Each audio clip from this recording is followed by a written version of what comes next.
See this mad widow. They took my husband, they took my child. Would you at least stay with me? Hi besties, thank you so much for watching my previous story. Today I have a very wonderful topic to share with you.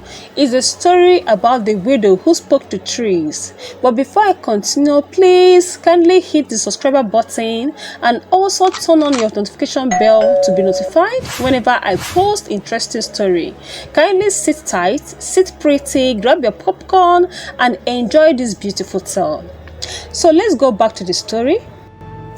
This story is about a woman named Mirabel. Mirabel was a widow. She lived at the edge of Ikena's village, where the forest stretched like a green ocean beyond the last dusty road. See this mad widow.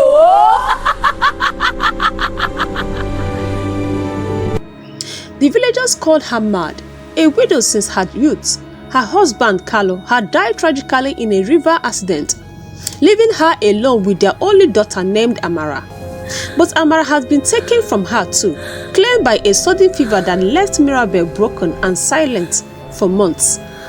Since then, Mirabel rarely spoke to anyone. She wandered into the forest every morning, her black gown brushing against wood grasses, her silver hair flowing like a morning river. Her fingers traced the bark of the ancient trees, and she whispered to them, telling them everything she could not say aloud. They took my husband, they took my child. Would you at least stay with me? Whispered one misty morning. The trees shivered as if in reply. At first, it was just a rustle in the leaves. Then, sometimes a low sigh in the wind. Mirabel smiled faintly. She had found a friend who would never leave, a listener who understood her pain without judgment. The villagers, however, were relentless. Children would hide beyond doors when she passed. Men would cross the dust road to avoid her gaze. Even women would whisper, shaking their heads.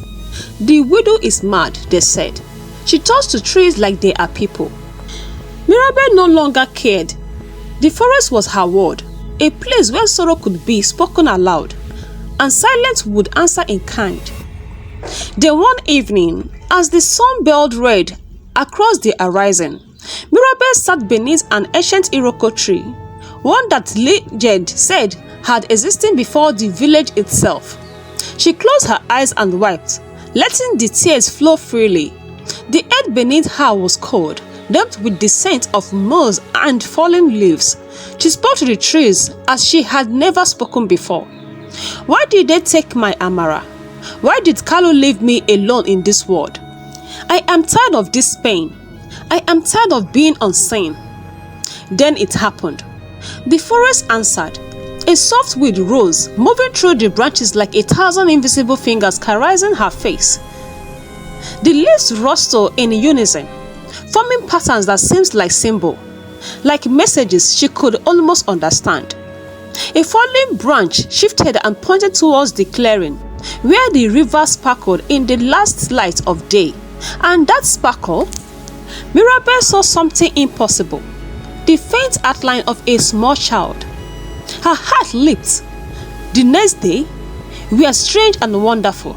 Every time she entered the forest, the trees guided her. Birds seemed to sing in tune with her moods, and the river whispered secrets to her in the crystal of its waves. She began to feel joy again, a fragile, troubled joy. Then came the day the villagers dared to follow her. A group of young men, armed with mockery and fear, hid behind the trees to watch. They expected to see madness. They did not expect to see magic. Mirabel stood in the clearing, arm raised, whispering to the trees. The forest responded. The branches bent and swept as if dancing to an invisible remix. Leaves twist in the air, catching the sunlight and casting shimmering shadows on her face. The birds circled above her head, and for a moment, she seems like the heart of the forest itself, a bridge between the world of humans and the ancient spirit of the woods. One of the men gasps. She speaks to the forest, and it listens. Word spread quickly. The villagers came curiously. Some brought offerings, fresh fruits, flowers, gifts, hoping to win favor with the widow who spoke to the trees. And slowly, the whispers of mad changed into mockery of chosen and blessed. Mirabel did not chase recognition. She simply continued her life in the forest, now vibrant with both sorrow and joy. Seasons passed. She laughed again, hearing the stories the wind told her. She cried again, remembering Carlo and Amara. But now, the forest heard her cry, her grief, and multiplied her strength. One day, while walking through the deep wood, she found a small girl sitting by the river, her clothes torn, her eyes wide with fear. Mirabel knelt, heart pounding. The girl looked at her, and in that moment, Mirabel recognized her. Her lost Amara, somehow saved by forces unknown, alive but trapped in a distant town. Tears fall as mother and child embraced. The forest witnessed their reunion with rustling leaves like applause. The villagers came to see the reunion. They bowed, not in fear, but in respect. Mirabel had been called mad for years, but she had endured. She had spoken her grief aloud, and the trees has answered. She had turned sorrow into connection, loneliness into a bridge between worlds. And in that quiet night, as the wind carried her laughter through the branches, the villagers remembered the lesson. They called her mad until the forest began to answer her. From that day on, Mirabel was no longer just a widow. She was the guidance of the trees and forests, the woman who bridges the world of humans and the internal wisdom of nature.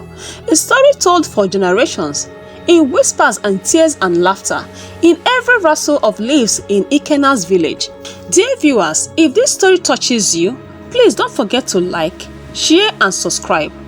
Every stories have a beautiful lessons.